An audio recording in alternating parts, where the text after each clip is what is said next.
Fifaliana ny arabananao tonga soa anatin'ity fotoana ifanomezana hery maneho fahasamifahana ity. Andeha asaiko ianao hivavaka mba hanimboana an'izany. Andriamanitra iray misaotra ny amin'ny fotoana ahafahanay mifampahery amin'ny alalan'izao fandaharana izao.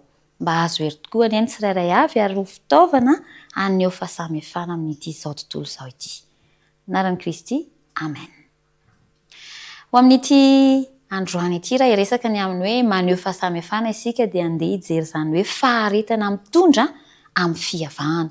Faharetana mitondra amin'ny fihavahana izay hijerentsika vehivavy anankiray ao amin'ny soratra masina fa zao manko ny voalaza ao amin'ny Estera toko faefatra ambin'ny folo hoe ary iza ny mahalala fa angamba ho amin'izao andro izao mihitsy ny nanandratana anao ho amin'ny fanjakana.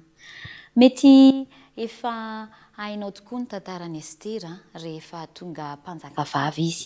Fa niatrika toe-javatra sarotra izy dia sedra an'ity andininy izay niarahana maka teo ity hoe angamba amin'izao andro izao mihitsy no nanandratana anao ho amin'ny fanjakana. Tonga tamina fotoana iray manko hoe ho fongorana ny mpiray-firenena aminy dia ireo jiosy rehetra tao amin'ny fanjakana ary ny lalàna dia hoe ho alaina avokoa ary izay rehetra ananany. Mordecai mba havana akaiky ny Estera ary ny fampiresaka izy ireo, fantatra izy ireo hoe izay tetika mety ho ataony dia tsy ahomby raha tsy Andriamanitra ihany no ianteherany. Ary tamin'izay fotoana izay indrindra no naniraka ny Mordecai Estera hoe mandehana asaivo mifadianana avokoa ny iray firenena amintsika rehetra eto Sosana hoay fa izaho sy ny ankizy vaviko ihany koa dia hifadianana 3 andro alina sy atoandro izany ary aorian'izay dia ho any amin'ny mpanjaka fa na dia tsy mifanaraka amin'ny lalàna ary hoe makao amin'ny mpanjaka izany tsy nahazo alalana dia ho any ihany aho izy angataka. Raha ho faty dia ho faty, raha velona dia ho velona. Izany fifandraisany Estera tamin'Andriamanitra izany no nahafahany nitondra vahaolana ho an'ny fiarahamoniny na hoe ireo iray firenena tamin'izany fotoana izany. Ary nandeha nandroso nakany amin'ny mpanjaka tokoa izy rehefa avy nivavaka izy sy ireo mpiray firenena taminy raha ny lalàna dia tokony hoe rehefa tsy ny mpanjaka ny antso anao dia maty ianao fa araka ny voalazan'ny soratra masina dia navelan'ny mpanjaka androso izy. Natolony an'i Estera ilay tem-bolamena ahafahany mandray an'izany na hoe manendry an'izany zany dia afaka miresaka. Ny lesona izay ifampaherezantsika amin'ny alalan'ny tantaran'i Estera dia zasy ianao ihany koa amin'ny fiarahana amin'Andriamanitra. Rehefa mitoetra hoe iray amin'Andriamanitra dia izany koa no iainana dia afaka anatanteraka ny famonjena ny fiarahamonina misy asenao. Ny Petera voalohany toko 2:7 dia miresaka mihitsy hoe zasy ianao anie dia olona nalain'Andriamanitra ho an'ny tenany mba ilazanareo ny hatsaran'ilay niantso anareo hiala tamin'ny maizina ho amin'ny fahazavan'ny mahagaga hoy ny soratra masina izany hoe rehefa nanaiky an'Andriamanitra ihany koa zasy ianao dia nantsoina mba hilaza ny hatsarany ihany koa ka tahaka ny Estera. Ny firaisana tamin'Andriamanitra izay inona fa nanabeazan'ny Mordecai azy hatry ny fahakeliny no ny fikirany sy ny tohizany hatrany dia afaka niady tamin'ilay toe-javatra sarotra izy ary namonjy ny mpiray firenena taminy. Zasy ianao ihany koa izany dia irina indrindra ny hoe hitoetra amin'izany fiarahana amin'Andriamanitra. Ndao amafisina ny vavaka. Naharitra Estera tamin'ny vavaka izay natao. Marina fa tsy afaka nitaredratra izy tamin'ny olana izay hatrehany tsy maintsy hanavotany ny mpiray firenena aminy. Fa izy kosa nefa tsy nikorapaka avy hatrany hoe zakay mpanjaka aleo tonga dia ampiasaiko ny mahampanjaka fa ny vavaka aloha.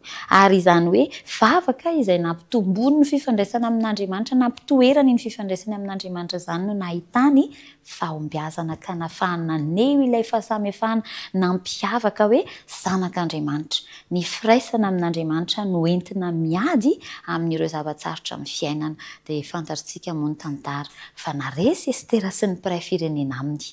Ny lesona anankiray ihany koa dia ny fiverenana amin'izany firaisana amin'Andriamanitra izany amin'ny fianarana ny tenin'Andriamanitra satria rehefa ny tenin'Andriamanitra tokoa no iarahana dia miseho amin'ny alalan'izay fampiarana ny tenin'Andriamanitra ny mahazanaka lahy sy ny mahazanaka vavy dia amin'ny fomba fiain'izany. Estera zao na dia tonga mpanjaka vavy ary dia tsy niova, tsy hoe lasa tsy niresaka tamin'Andriamanitra intsony, tsy hoe azo antoka mihitsy hoe tsy nianatra ny tenin'Andriamanitra intsony fa izany ihany ny fiainany dia izany ihany koa ny ampirisihana asenao.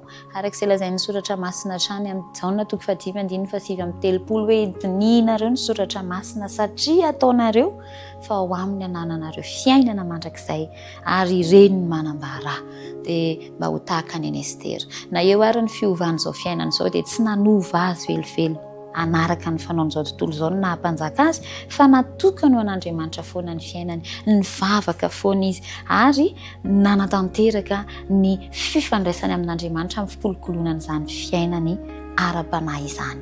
Dia izany no ampirisihana asenao mba hitoetra, hitombo ary iray amin'Andriamanitra hatrany hatrany dia azo ny hery entina mandresy, maneho ny fahasamihafana, maneho hoe miavaka izany zanak'Andriamanitra izany. Tsy mampiasa ny herin'ny tenany fa miandry ny hery avy amin'Andriamanitra ary tsy mikorompaka fa miandry ampaharetany kanefa tsy mitaretrehitra koa fa avy hatrany dia manantona an'Andriamanitra dia mitondra famonjena ho an'ny mpiarabelona.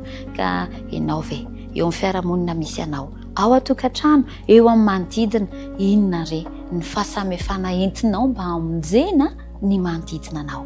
Mampahery asenao ny tantaran'i Estera ny amin'ny hoe mitoetra sy mitombo amin'ny firaisana amin'Andriamanitra dia afaka ny mahazo hery hitondra famonjena ho an'ny fiarahamonina. Ka na eo ary ny famongorana tadiavan'ilay ratsy atao dia sasenao kosa afaka hanavitra ny mpiarabelona amiko sy aminao dia hiavaka ny mahazanak'Andriamanitra ary amin'ny alalan'izany koa no ahafantaran'ny hafa an'Andriamanitra.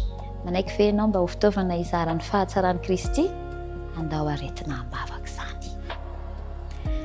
Andriamanitra iray misaotra ny amin'ny tantaran'i Estera, misaotra ihany koa ny amin'ny nahafahanay ny resaka an'izany. Tafioery ary izaho sy dia namana izay miaraka anatin'izao fandarana ity mba ho fitaovana ihany koa haneho fiaretana amin'ny fiarahana aminao ka hitondra fahasamihafana ho fivavahana hanavitra ny mpiray monina sy ny mpiray tanindrazana aminay. Ny fanahinao masina no ampitoera aminay hatrany. Misaotra Andriamanitra fa amin'ny anaran'i Kristy ny ivavahanay. Amen. Dia maniry indrindra ny hoe sasenao ho fitaovana haneho ny fahasamihafana hanavitra ny hafa satria mitoetra ao amin'ny Kristy hatrany. Mandra-pionary.